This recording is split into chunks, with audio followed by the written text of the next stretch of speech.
Halo, salam jumpa. Pada Joko Sesi Learning Series kali ini, saya ingin membahas tentang Network Address Translation pada IP versi 4. Pada bagian pertama, saya akan membahas dahulu konsep dari Network Address Translation. Apa Network Address Translation atau yang akan disingkat dengan NAT? Perlu diketahui bahwa alamat IP versi 4 itu ada yang bersifat public dan private. Nah, semua alamat IP versi 4 public yang dapat digunakan di internet harus terregistrasi dulu oleh Regional Internet Registries, di mana organisasi dapat menyewa IP dari ISP sebagai pemegang izin terregistrasi, dan secara teoritis IP versi 4 itu sendiri bisa mendukung 4,3 miliar perangkat. Tapi saat ini jumlah ini sudah tidak memadai karena waktu IP versi 4 direncanakan dan dikembangkan tahun 1981, mereka tidak memperkirakan bahwa penggunaannya akan seperti saat ini. Sebagai solusi jangka panjang, memang perlu mekanisme pengalamatan yang lebih besar, dan itu sudah dituangkan di dalam standar IP versi 6. Tapi sayangnya implementasi penuh IP versi 6 secara global tidak mudah, karena memerlukan pergantian perangkat hardware, software, dan sumber daya manusia secara serentak. Maka sebagai solusi jangka pendek, definisi pendek di sini sebenarnya dalam hitungan puluhan tahun juga, dikeluarkan beberapa mekanisme untuk konservasi alamat, seperti Network Address Translation yang akan kita bahas, dan pengaturan private IP versi 4. Beberapa teknik yang lain tidak dibahas, karena fokus kita di sini adalah untuk NAT. Jadi materi ini khusus membahas penggunaan NAT pada IP versi 4 untuk konservasi dan efisiensi penggunaan IP versi 4 seiring kita masih migrasi ke teknologi global di IP versi 6. Oke, sekarang pertanyaan berikutnya adalah apa sih IP versi 4 private dan apa IP versi 4 public? Jadi, salah satu kategori alamat IP versi 4 yang dimaksud dengan private di sini adalah alamat yang bebas digunakan oleh semua pihak. Saya, Anda, organisasi A, B, C, boleh menggunakannya tanpa perlu mendaftarkannya dan tanpa perlu membayar biaya sewa. Sesuai standar RFC 1918, pada tabel berikut adalah kategori alamat IP private. Kalau menggunakan pendekatan classful-nya, maka 3 kategori ini muncul di kelas A, kelas B, dan kelas C. Tetapi karena kita sekarang sudah menggunakan CIDR di classless, tetap yang harus kita perhatikan adalah nilai prefix length-nya. Perhatikan bahwa alamat IP 10.000 hingga 10.255.255.255 sebagai perwakilan dari classful kelas A ada 10.0.0.0/8 itu termasuk dalam private. Juga dari 172.16.00 hingga 172.31.255.255 atau 172.16.0.0/12. Dan 192.168.00 hingga 192.168.255.255 atau 192.168.0.0 prefix length/16. Ini yang paling sering kita temukan karena organisasi memang paling banyak menggunakan cakupan alamat di range classful C. Dan inilah juga yang mungkin akan menjelaskan kenapa organisasi A menggunakan alamat IP 192.168, organisasi B menggunakan 192.168, dan organisasi C menggunakan 192.168. Karena tidak perlu menyewa, tidak perlu melakukan pendaftaran atau registrasi apapun. Nah, sifat ini cocok untuk komunikasi intra-organisasi, di dalam organisasi. Tapi begitu organisasi itu memerlukan koneksi ke internet, maka alamat private tersebut tidak bisa digunakan. Karena alamat private tidak diizinkan untuk lewat, kuncinya di sini, tidak diizinkan untuk lewat pada jalur internet. Router-router backbone internet begitu mendapatkan sebuah paket yang alamat sumber atau alamat tujuannya adalah kategori alamat private, akan melakukan proses drop. Paket tersebut tidak akan diteruskan. Kalau begitu, semua perangkat yang mau mengakses ke internet harus menggunakan IP versi 4 public? Ya. Jawaban paling sederhana adalah itu. Ya. Masalahnya adalah tidak tersedia cukup alamat IP versi 4 untuk digunakan secara internasional. Organisasi tidak dapat menyewa jumlah IP yang memadai untuk semua perangkat yang mau terhubung. Kenapa? Perangkatnya banyak. Jadi, di sisi dalam organisasinya, di intra-organisasinya, mereka menggunakan IP versi 4 private. Supaya perangkat IP versi 4 private tersebut tetap bisa terkoneksi dan menggunakan jaringan internet, diperlukan sebuah mediator, penengah. Atau bahasa yang paling tepat di kita di orang Indonesia adalah calo yang memiliki alamat IP versi 4 public. Alamat IP versi 4 public tersebut adalah alamat yang didapatkan dari sewa dengan ISP dan biasanya digunakan pada kartu jaringan di router edge atau router yang paling pinggir dari jaringan kita, jaringan organisasi itu, yang terhubung ke ISP. Router tersebut kemudian diaktifkan layanan NAT-nya supaya bisa melakukan proses translasi alamat IP versi 4 private ke alamat IP versi 4 public. Atau bahasa mudahnya, router itu menjadi calo. Supaya sebelum paketnya dikirim ke jaringan internet, si calo ini bisa bekerja. Inilah NAT untuk IP versi 4. Dengan NAT, maka perangkat dengan IP private dapat terhubung ke internet. Kuncinya di sini. Kita mau perangkat kita yang punya IP private bisa menghubungi internet. Dan ini sudah terbukti sukses dalam proses menghambat jumlah penggunaan IP public. Karena tanpa NAT, maka dipastikan mayoritas perangkat saat ini yang harus menggunakan IP versi 4 public tadi dan tidak cukup, maka akan ada banyak perangkat yang tidak dapat IP versi 4 public dan tidak bisa menggunakan koneksi internet. Jadi, alasan utama ada NAT, pertama untuk konservasi alamat IP versi 4. Dalam penggunaannya, sebenarnya NAT memiliki banyak fitur. Tapi, memang tujuan utamanya adalah konservasi tadi. Di mana nanti setiap NAT-enabled router atau router yang mengaktifkan fungsi NAT-nya bisa dikonfigurasikan menggunakan satu atau lebih alamat IP versi 4 public. Kalau lebih dari satu, nanti kita akan menyebutnya sebagai NAT pool. Saat perangkat di jaringan internalnya yang menggunakan IP versi 4 private mengirimkan paket ke internet, router ini melakukan proses translasi dengan mengubah alamat IP versi 4 sumber dari alamat perangkat internal ke alamat IP versi 4 publik yang tersedia. Sehingga seolah-olah router itu yang melakukan pengiriman paket. Kuncinya di sini. Inilah kenapa saya tadi menyebutnya dengan konteks calo. Karena dengan konteks calo sebenarnya tidak menggunakan nama asli dari si pengirim data, melainkan nama si calo. Nah, itu contohnya kalau di masa lalu ada praktek-praktek misalnya calo beli tiket gitu ya. Nah, untuk di sini maka alamat IP sumbernya yang digunakan adalah alamat IP si router tersebut. Bagaimana membuktikannya? Nah, jika kalian sudah memiliki atau sedang menggunakan perangkat yang terhubung ke internet dan kalian ingin mengetahui sebenarnya IP versi 4 public yang saya pakai apa sih? Salah satu layanan yang bisa kalian gunakan adalah mengakses halaman website yang memang menampilkan alamat IP versi 4 public yang dia terima dari HTTP GET-nya.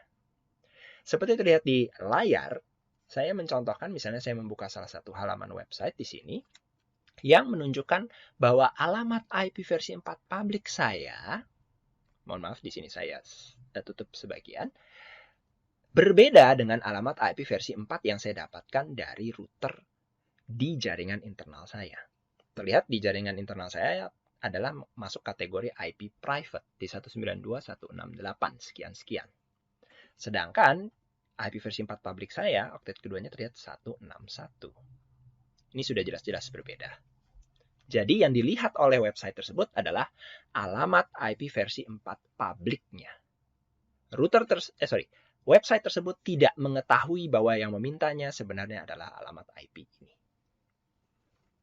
Jadi proses translasi NAT sudah terlihat di dalam screenshot layar ini. Oke, sekarang kita lihat posisinya di mana. Sebuah router NAT umumnya beroperasi di ujung dari jaringan stop. Jaringan stop adalah jaringan yang hanya memiliki satu jalur keluar untuk ke jaringan berikutnya atau ke internet atau ke tetangganya. Router-router tersebut disebut sebagai edge router. Kadang juga disebut sebagai border router atau router border. Nah, di gambar ini terlihat bahwa saya memiliki jaringan internal organisasi yang diberikan highlight warna kuning ini dan terhubung ke ASP yang akan menghubungkannya ke internet. Jadi di sebelah kiri ada private address space, di sebelah kanan ada public address space. Router ini adalah router yang paling cocok untuk dijadikan router NAT karena dia adalah edge router. Dan jaringannya ini sendiri yang disebut dengan jaringan stubnya. Jadi, user-user yang ada di address space private ini, 192.192, ini bisa mengakses yang ada di internet. Sebelum memahami cara kerja NAT, kita perlu mengetahui istilah-istilah atau terminologi yang digunakan dalam fungsi NAT.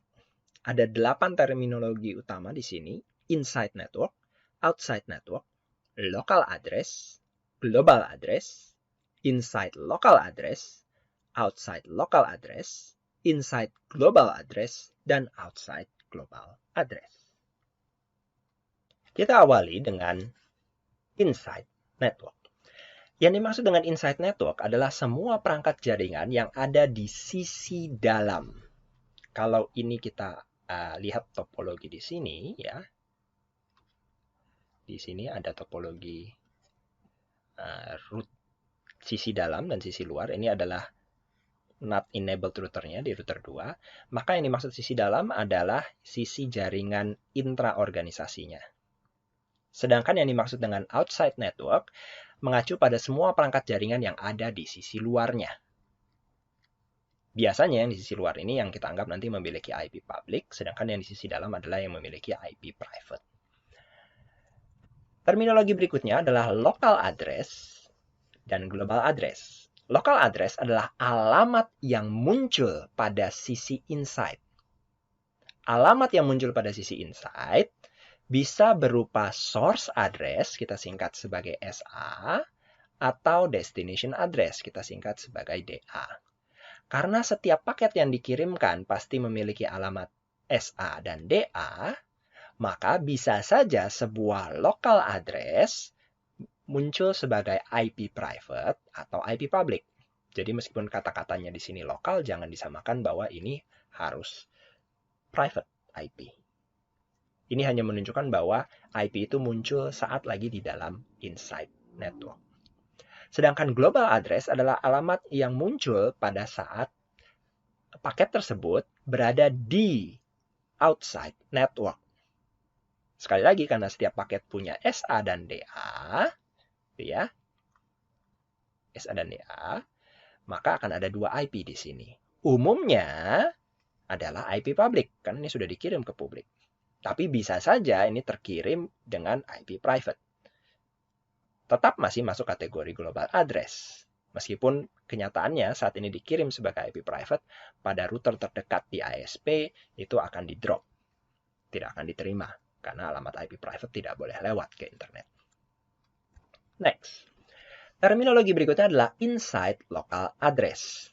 Inside local address adalah source address atau alamat sumber yang nanti akan ditranslasikan oleh NAT. Saat ini, dia berada di inside network. Jadi disebut inside local address. Sedangkan outside local address adalah destination address, alamat tujuan dari paket yang dikirimkan, yaitu alamat IP versi 4 publik umumnya, dan saat paket ini masih di dalam inside network. Ya. Istilah berikutnya adalah inside global address, yang merupakan source address dari paket yang sudah ditranslasikan oleh router NAT, sehingga akan berisi alamat IP versi 4 publik kepunyaan router NAT. Sedangkan outside global address adalah alamat tujuan destination address dari paket yang sudah ditranslasikan oleh NAT, akan berisi alamat IP versi 4 publik dari host tujuan. Umumnya, destination address tidak mengalami perubahan di sini. Jadi baik untuk outside local maupun outside global tidak mengalami perubahan, karena dalam contoh kita di sini adalah targetnya selalu si web server ini 209.165.201.1. Tapi yang mengalami perubahan adalah inside local menjadi inside global. Oke, dalam contoh ini NAT yang kita gunakan adalah untuk menghubungkan dengan internet. Sebenarnya NAT bisa saja digunakan pada antar jaringan yang sama-sama private jika diperlukan. Baik, sekarang kita akan lihat contoh penggunaan terminologinya. Istilah inside dan outside kemudian akan dikombinasikan dengan istilah lokal dan global, mengacu pada sebuah alamat spesifik tadi. Jadi pada contoh berikut, router R2 kita anggap sudah terkonfigurasi dengan fungsi NAT. Dan R2 memiliki alat publik IP yang bisa diberikan atau digunakan untuk lalu lintas dari inside host. Mari kita lihat kasusnya. Anggaplah PC 1 dengan IP 192.168.10.10 mengirimkan permintaan halaman web ke web server di 209.165.201.1. Maka PC 1 ini akan membuat permintaan HTTP GET yang dari sudut pandang layer 3-nya, paketnya, akan memiliki source address 192.168.10.10, alamat IP PC 1, kepada 209.165.201.1. Paket ini kemudian keluar dari interface PC 1 menuju interface lokal router NAT. Karena terdeteksi ini adalah alamat di luar dari jaringannya, akan dikirim ke gateway, yaitu dikirim ke sini. Saat ini lewat di jaringan dalam, di dalam inside network, maka alamat ini, source address-nya disebut inside local. Sedangkan destination address-nya disebut outside local. Saat sampai di routernya, maka akan diterima oleh router dan diproses. Saya akan melewati proses penjelasan dekapsulasinya dan routingnya. Kita akan fokus di proses NAT-nya. Saat diterima dan diproses oleh router NAT, maka router melihat, oh, saya harus mengerjakan proses NAT. Dan saya akan menambahkan catatan di table NAT saya. Jadi dia menambahkan pada table NAT-nya yang tadinya belum ada, sekarang ditambahkan.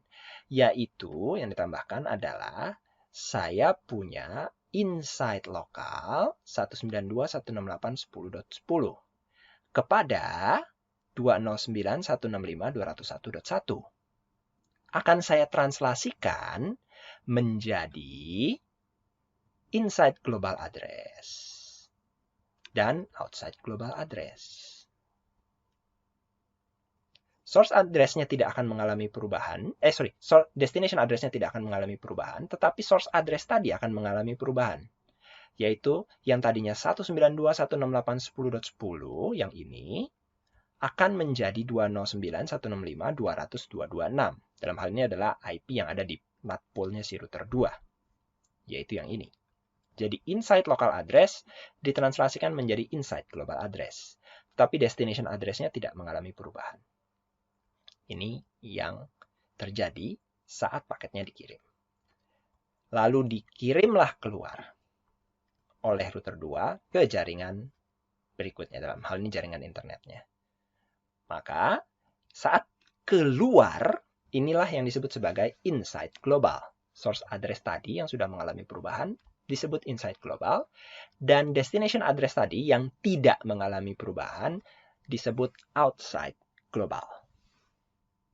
Lalu paketnya sampai, ceritanya dari sini berjalan ke web server.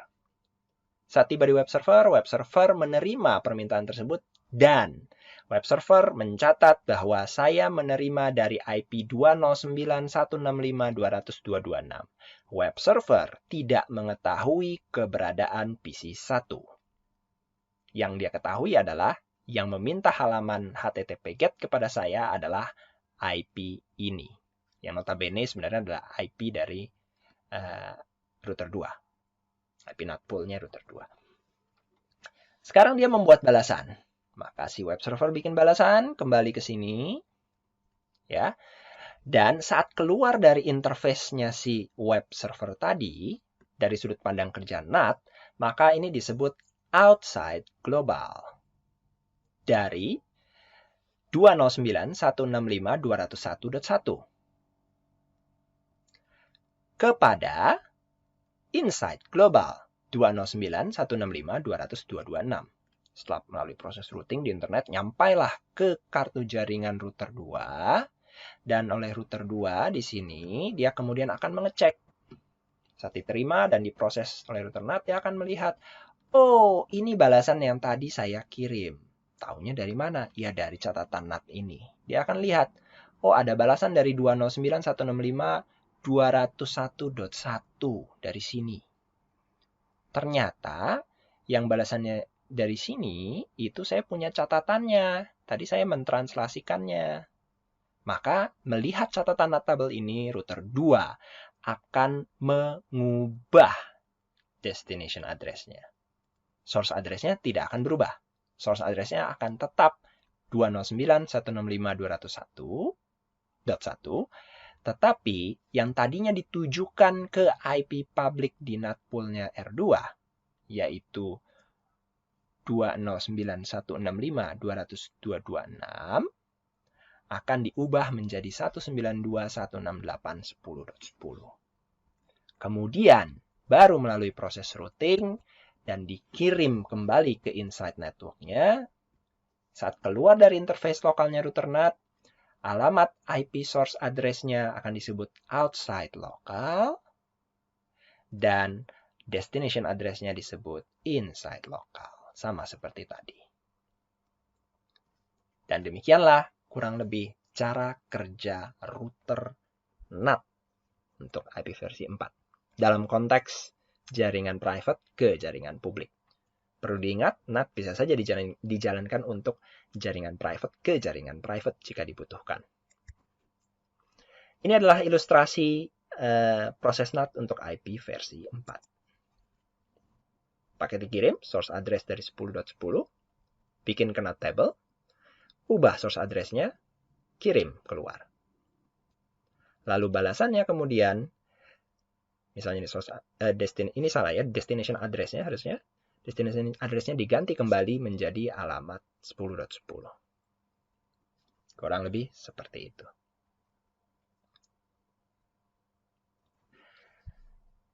Pada video berikutnya, saya akan menjelaskan beberapa tipe kerja NAT. Yaitu ada static address translation, ada dynamic address translation, dan ada port address translation.